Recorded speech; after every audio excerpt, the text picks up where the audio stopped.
pull up. Terrain, pull up, pull up. Yep, that's me. You're probably wondering how I got into the situation. Well, it all started a couple days ago when I hopped on a call with Roblox community legend Crazy Man 32. He's been on Roblox longer than most of you guys have been alive, and he's done a lot more than many of you will do in your whole lifetime. He made some of the first games I ever played on Roblox as a kid. This is episode 9 of the Roadblocks creator series.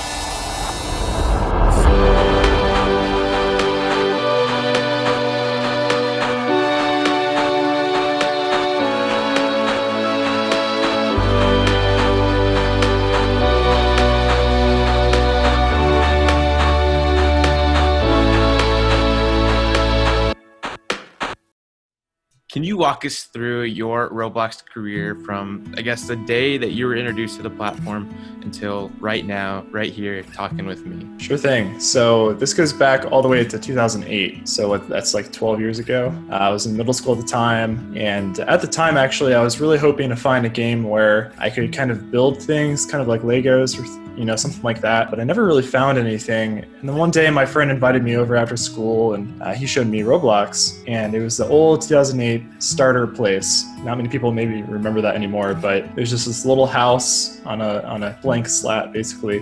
All you would do is just kind of build things randomly. I remember we inserted a Titanic model, this really terrible model of Titanic, inserted a ladder and a rocket launcher, and we just started blowing it up. And I thought it was so much fun. It was ridiculous. So I remember writing it down on a Post-it note, putting it in my pocket and leaving that day, and completely forgot about it. Probably a week later, before doing laundry, that I accidentally stumbled across this Post-it note that I'd written down. I just wrote Roblox on it. That was it. So I was like, oh yeah, I forgot about the game. So I logged on and created a username really quickly, hence my username now, CrazyMan32. Just ridiculously random name I chose as a 12-year-old. So that was kind of the intro and how I got started with it. And then from there, it introduced me to programming. Before that, I had never written a line of code. Back in the day, there were these games called script builders. Instead of just chatting with your friends in the chat, what you would do is write code, one line at a time. And so I got into that, and it was super fun. You could mess with everyone in the server really quick. You could just like kill all the players in the game right away or make the base plate spin. It was a lot of fun. And so that really got me into the idea of coding and stuff. So I kind of opened up Studio one day and started messing around with that. A lot of people probably know me for some like aviation stuff I've done on the platform. That kind of comes from my love for airplanes. Growing up, I always wanted to be a pilot. Naturally, the first thing I wanted to do when I started learning how to program was, how can I introduce airplanes into, how can I mix this love for aviation with this newfound love for programming, kind of meshing them together. My first ever full-scale game, I guess, was in 2009. It was this really simple game called Roadport Tycoon. All you would do really is build an airport from scratch. Everything was kind of pre-placed or whatever, but a lot of people liked playing it, and it was really an excuse for me to build an airplane and make it work, and that was just so much fun. So even to this day, people still play it, which is crazy. I've had a lot of people come to me and be like, oh, that was the first game I ever played there, and it's really awesome to hear that. That was kind of my first couple years on the platform. Here's an audience question from Kind Creature. What was life like for you growing up, and how did your upbringing impact the way you approach life now? It's a good question. I think my dad had a big passion for electronics and programming and stuff, which oddly you'd think would influence where I am now. It didn't. not at that point. It does now. Now in him and I think we have a lot of things to talk about, which is awesome. My grandfather, there was a pilot, and he would talk to me all the time about aviation stuff that's going on, and he'd be able to point up into the sky and tell me what plane is flying overhead. I was like, oh, I want to do that. That had been a big influence on kind of my drive to learn more about aviation and get into that field a little bit. Would you say programming is your passion? Is that something that you saw yourself doing early on, and is it something that you plan to continue doing? Yeah, for the most part, I guess I would call it a hobby, maybe first and foremost. I think there's definitely a lot of things I'm passionate about outside of computer science and things like that. But within that field, yeah, programming is just a lot of fun. There's something about being able to write code and then have it visually represented somehow, which I think is why I like game development so much. I'm a terrible artist. Yeah. I have that like artistic drive, I think, but I can't do that well in more traditional mediums. But within game development, I don't know, there's some sort of art to it that I've really liked. But yeah, in the future, yeah, I mean, definitely want to continue doing this. Right now, I work as a software engineer professionally. That's something I want to continue doing. I have dreams of, starting my own game company in the near future too. Who knows if that'll happen or not? There's a lot of things that are up in the air regarding that, but that's definitely something I'm trying to strive forward to. Personally speaking, I guess the challenges I've faced, again, is time. Again, I'd have to state that, a lot of this is just a hobby for me. As much as I want to make it a career in the long run, at the moment, I can't. So one of the challenges is just finding the time to set aside for it. I have other things that I value and other things I care about, and I just can't always put game development at the top there, right? So I've got to find a way to manage that time. And sometimes that means that I've got to cut out, a day or two that I was going to work on a game or something. Time has been a big challenge. Motivation has also been a challenge over the last few years, especially kind of feeling like nothing really has happened in terms of being able to put out a game in the last 6 years. Being able to think of that and like, oh, that's a long time. It's not that I haven't tried. I've tried here and there to make attempts and they've all kind of fallen short. That can really hurt motivation when you look back and like, oh, project after project has failed, or I've lost the motivation to continue them. So that's been hard. That's been a big challenge for me. So could you tell me about a point in your creator career that you wanted to just say, this isn't worth it, and give up? There were a lot of those. Tell me about one. All right, I'll tell you the most recent one because I was pretty sure it was done. That was 3 years ago. It was right when I got my job I have now. And I thought, there's no way I'm going to have the time anymore to work on games. I'm starting my professional career. It's time to kind of move on. Got a job that's stable, pays well. I can't do game development anymore. So I was like pretty sure I've just got to put it on the back burner or just stop it for now. I haven't seen much success with it. It doesn't seem like it's going anywhere. I wrote a formal letter not letter, but like a formal post on the dev forum. Was like, bye guys, I'm gone. I deleted my Twitter account, a lot of things. I was pretty much, this is the past now. That changed over the course of many months. I realized, I actually could do this still. And I found that I was really aching for that kind of creative outlet that I didn't have anymore. That was definitely a time though that I was pretty much done. And again, it was because of a career switch. I was pretty sure I just didn't have the time anymore. And I think there's been a lot of people kind of my age on the platform that have hit similar points where it's like, well, I've got these other things going on, so I've just got to move on. Would you say that's the only reason you stick with Roblox now is because it's a creative outlet? Or do you have some sort of end goal that you're striving to achieve?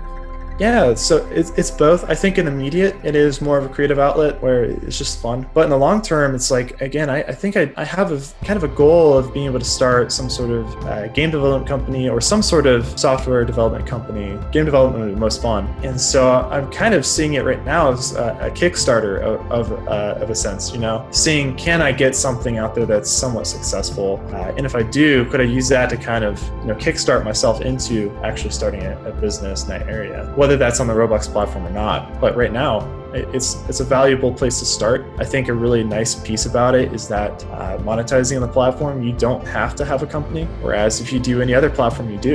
You have to have at least some sort of LLC registered. And I just don't want to go to the hassle of doing that if I'm not confident it's going to work. So being able to be independent and still work on this is a big plus. So what's the biggest challenge you're facing right now as a creator? Okay, other than the time piece, because that's still a problem, is getting enough done in a game to be released. The vision I've had for the game I'm working on right now, Perilous Skies 2, there's just so much, and I'm doing it solo. So it's like, one day I might spend a couple hours literally just modeling a couple items. And then the next day I might have an hour where I can, work on fixing a bug. But then I've got this huge feature backlog that I'm trying to get through too at the same time. So I think the biggest challenge there is just the hours I have available and the timeline I want to, trying to actually release a game in a reasonable amount of time is just really hard as one person.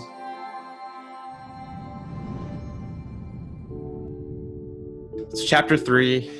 the future. We'll go through this one pretty quickly. This question comes from the Amaze Man. Do you think that you will be developing on Roblox when you turn 32? The Amaze Man, thank you for asking that question. I really don't know how long. Oh, that's only 8 years away. That's less than I wish. Maybe, maybe not. It's hard to say if all goes the direction I'm hoping in terms of being able to start a game company and stuff. I see a real possibility that I'm using other platforms as well, at the very least. There's a lot of popular ones right now. Unity and Unreal are probably the two other kind of big hotshots in the industry at the moment. I absolutely plan and have used those. Does that mean I'm going to cut out Roblox though from the mix? Not necessarily. So it depends on where the market is at the time, I guess. That's why I've chosen the platform I'm at now, is it just kind of fit the bill at the moment. 8 years from now, maybe Roblox won't even be around. Maybe Unity and Unreal won't be around. Maybe there'll be something else in the market. So what's something that you would want to accomplish on the Roblox platform that you have not yet? Yeah, so I guess this will be my first time spilling the beans on this project that I'm planning. I have not talked about this publicly at all yet. It's still under works.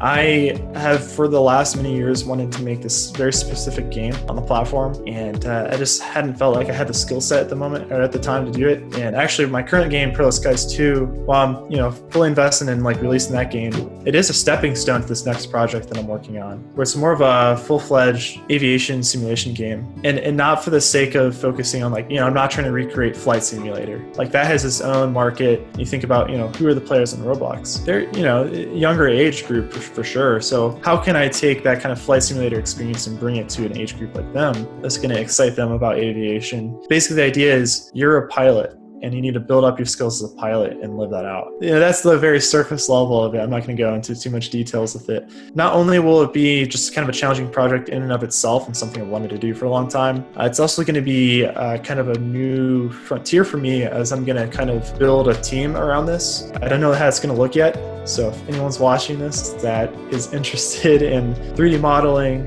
a giant world of aircraft and stuff like that flying around, let me know.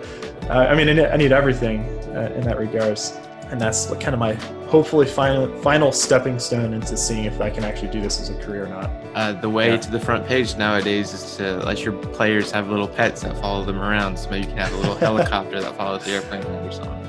Yeah, there you go. That's good.